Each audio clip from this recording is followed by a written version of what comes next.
Muito bom dia a todos, está começando mais um Bom Dia Mercado aqui no YouTube. São 7h50 da manhã, uma friaca. Eu vou fazer com vocês aqui o meu planejamento de trabalho para essa quarta-feira, dia 21 de julho, tá? Vou falar sobre os jogos que eu pretendo trabalhar na Libertadores e na Sul-Americana e comentar um pouco sobre os jogos da Série B que eu pretendo espiar, tá? E também falar um pouco sobre ontem, porque eu acho que sempre quando existe a possibilidade de a gente tirar alguma coisa de aprendizado, vale a pena trazer um pouco dos resultados de ontem, tá? Dos jogos de ontem para a gente trocar uma ideia. Se você gostar desse tipo de conteúdo, eu sempre estou produzindo aqui, quase que diariamente, o meu planejamento. Eles são feitos em cima das minhas metodologias de trabalho, tá? Eu seleciono alguns jogos para poder aplicá-las. E, obviamente, não consigo abordar todos os jogos aqui, porque não é um canal de análise, nem um canal de palpites. É simplesmente um planejamento que eu compartilho aqui com vocês, tá bom? Sintam-se livres aqui embaixo também para compartilhar o de vocês, complementar alguma informação. E vamos lá. Deixa eu colocar aqui na tela. Vocês estão vendo aqui, ó. Tá um sereno sinistro lá fora. Então vamos lá. Deixa eu voltar aqui no dia de ontem. Aqui nós tivemos alguns jogos de times que eu costumo seguir, que é amistoso. Como é que eu faço para deletar os amistosos aqui? Nem sei. Ah, tá bom, deixa assim mesmo. Bom, o time do Cruzeiro realmente estava com uma cotação baixa para cima do Remo. O mercado estava certo ao ter essa desconfiança, né? Ele foi muito mais pela camisa, mas ele demonstrou desconfiança. O Botafogo também não conseguiu ganhar do Goiás. Esse jogo eu fui me envolver num over limit lá no final que acabou não entrando.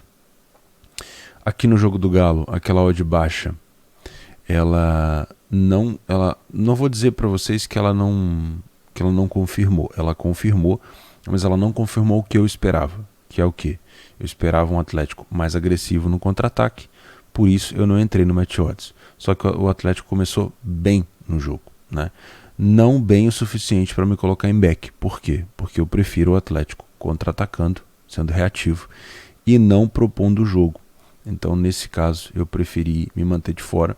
O Atlético manteve um momento de pressão, depois deixou o Boca chegar, e aí o jogo ficou bem parelho. Chegou a tomar um gol anulado pelo VAR, na risca. E aí, nos penais, o goleiro Everson salvou o Galo. Fez uma defesa no meio, depois uma defesa na direita e acabou fazendo o gol da classificação, tá?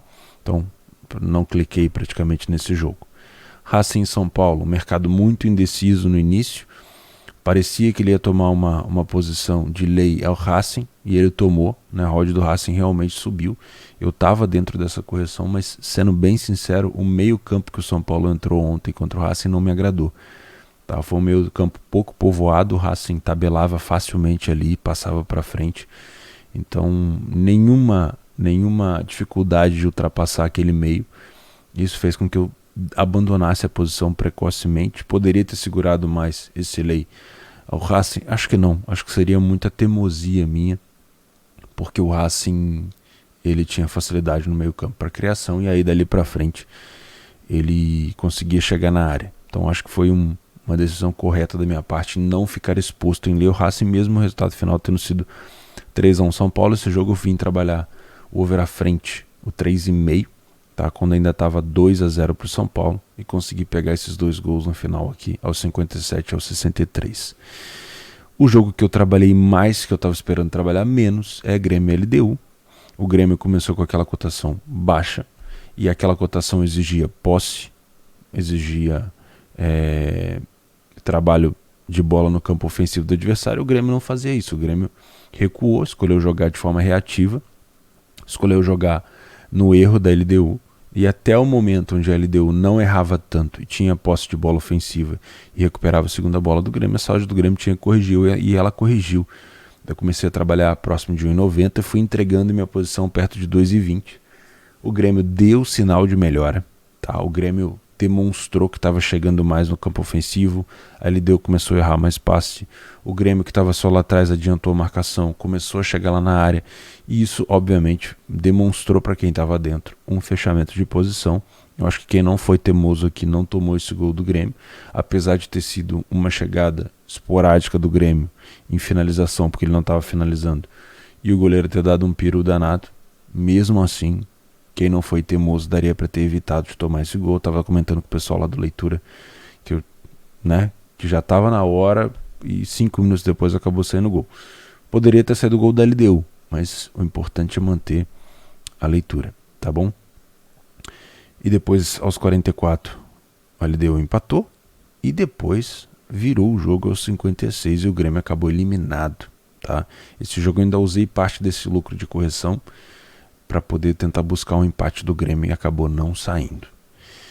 E o jogo que eu vim para trabalhar o back cap, acabei também não conseguindo encontrar por muito tempo. Na verdade, a pressão do cap eu acabei me posicionando em lei ao América de Cali, perto de uma odd de 6 em lei para a equipe em campo. Eu sempre deixo o vídeo aqui no final para vocês saberem como é que eu trabalho. Mas o América de Cali não ficou lá atrás por muito tempo, começou a subir e o cap não fez aquela marcação pressão por muito tempo. Começou a recuar as linhas, então foi uma exposição boa, que eu consegui pegar uma boa variação de odd, mas foi uma exposição curta, né, dado o entorno do jogo. E acabou que eu fechei minha posição no lay ao Cali e não voltei para o match odds. Onde eu vim trabalhar no final? Eu vim pegar esse gol do Atlético Paranaense aos 97 no mercado do Correct Score. Tá? Eu não vou falar goleada, porque eu não trabalho goleada da maneira convencional que a maioria das pessoas trabalham, entrando no início do jogo com mod mais alta ou entrando lei goleada. Eu trabalho a goleada como se fosse um mercado de alavancagem, assim como qualquer outro mercado de correct score ou qualquer outro mercado de over e under. Naquele momento eu queria trabalhar a favor de um gol do cap. O cap já vencia por 3-1, não tinha como eu fazer back no match odds. O over limit, ele privilegiava as duas equipes, então ele estava mais baixo, só que eu queria só o gol do cap. Então, naquele momento, era goleado. Poderia ter sido quando estava 2-0. Acho que foi. Chegou a estar 2-0? Não, estava 2-1. Poderia ser quando estava 2-1 e eu tentar buscar o 3-1 no final do jogo.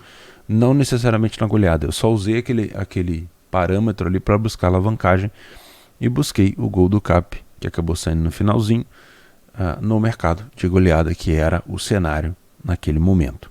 Beleza? Se ficou complicado, mais pra frente eu comento sobre isso num vídeo específico.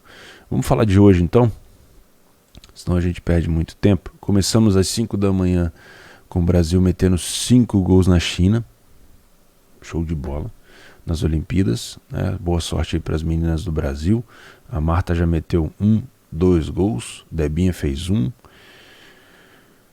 E cadê? A Formiga jogou? Aqui, veteranaça, hein? Veteranas, muitas Olimpíadas. Eu vou pular o jogo do Cuiabá com o Goianiense, porque obviamente vai encavalar nos jogos da Libertadores. Palmeiras e Universidade Católica, vamos trazer aqui.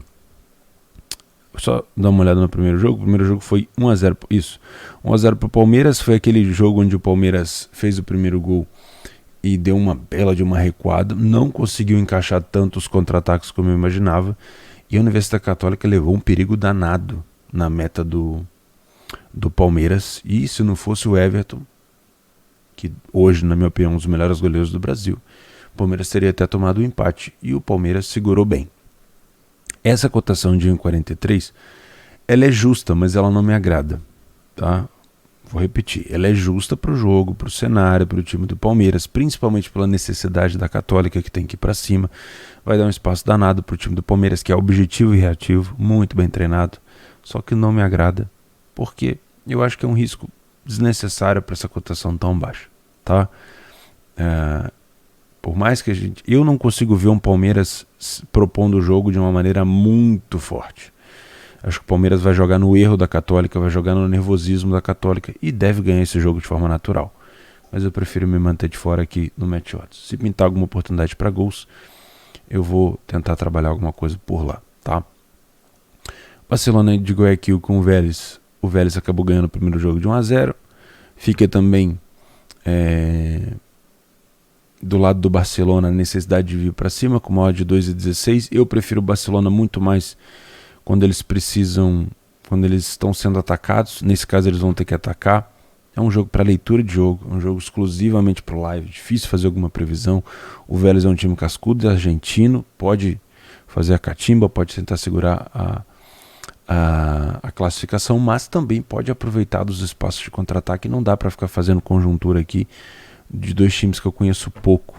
Eu só vi 2 jogos de cada um deles na fase de grupos, então eu prefiro me manter de fora do pré-live ou de alguma opinião e trabalhar alguma coisa ao vivo, tá? Argentino Júnior e River Plate, muita gente metendo dinheiro aqui no River. A odd do River chegou a abrir perto de 2. Muita gente cogitando a classificação do Argentino Júnior. Esse jogo foi 1-1 no primeiro jogo, dizendo que o Argentino Júnior está jogando muito bem e que o River está jogando muito mal. E eu quero ficar de olho nesse jogo, porque se o River está jogando tão mal assim, essa cotação do River aqui, ela pode ter caminho para corrigir, mas se ele entrar muito bem, surpreendendo todo mundo, a gente pode buscar um back River ou um lay argentinos. Eu vou deixar esse jogo pro live, mas eu já digo aqui que eu quero trabalhar o match odds nesse jogo. O primeiro jogo foi 1-1, então a vantagem é a do Argentino Júnior do 0-0, tá? E o Flamengo vai jogar em Brasília com torcida contra o Defensa. A odd do Flamengo um pouquinho parecida com a do Palmeiras, a obrigação é toda do Defensa.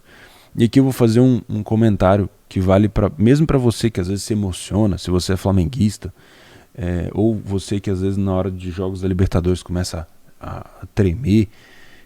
Presta atenção na leitura. Esse jogo do Flamengo aqui é o seguinte: vai ter uma característica que vai mudar completamente o jogo. Presta atenção nela. O Flamengo, ele se defende no campo ofensivo, marcando pressão na saída de bola do adversário. Se o Flamengo conseguir repetir a marcação-pressão que fez contra o Bahia, óbvio que o time do Defensa, na parte defensiva, ele é um pouco mais qualitativo que o Bahia. O Bahia está com uma defesa muito ruim.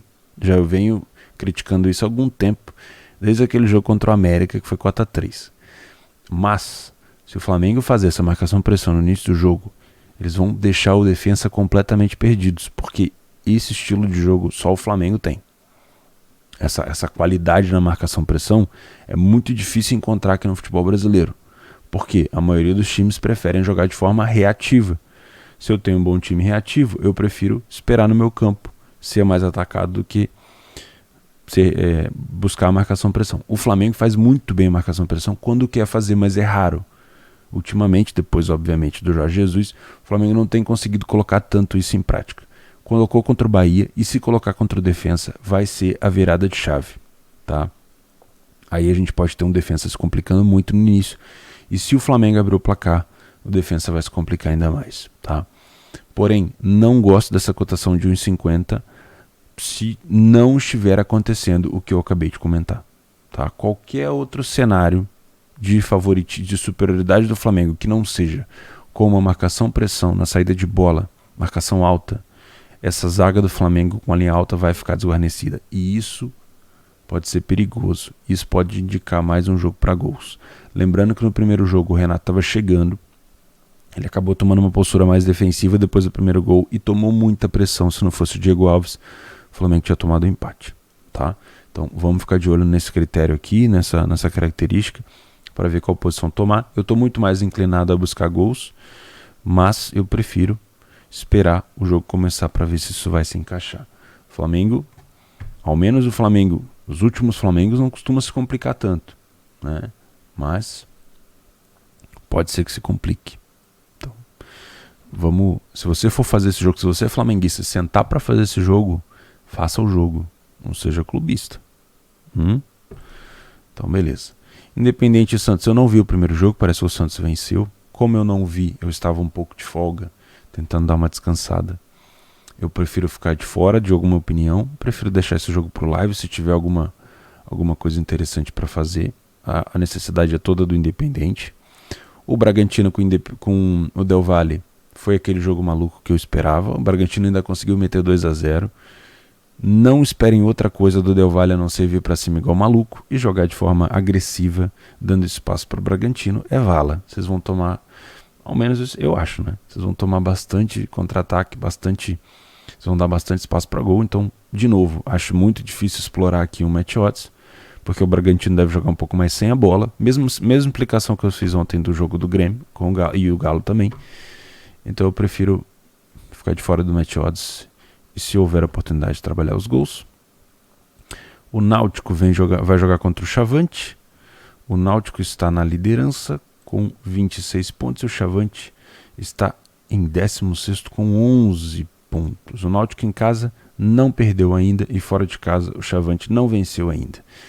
Tem todo o cenário de back náutico, mas 1,60 na Série B, tô fora. Pego minhas coisas e vou embora. Nem pensar. 1,60 na Série B não dá. Nessa competição que é tão parelha, não, prefiro ficar de fora. CSA e Vasco, aqui já temos um mercado indeciso, onde eu gosto de trabalhar. Se der pra mim, que horas esse jogo? 9h30, no mesmo jogo do Flamengo. É difícil dividir a atenção aqui com outros dois bons jogos, né? River Plate também às 9h30. Vamos ver. Eu vou deixar de lado aqui. Se houver uma oportunidade muito boa, eu trabalho. Pessoal, era isso. Vou deixar aqui embaixo o link para você se inscrever no meu canal se você gostou. Aqui do lado, aquele Leia para a Equipe em Campo que eu comentei com vocês, que eu faço bastante, muito mesmo.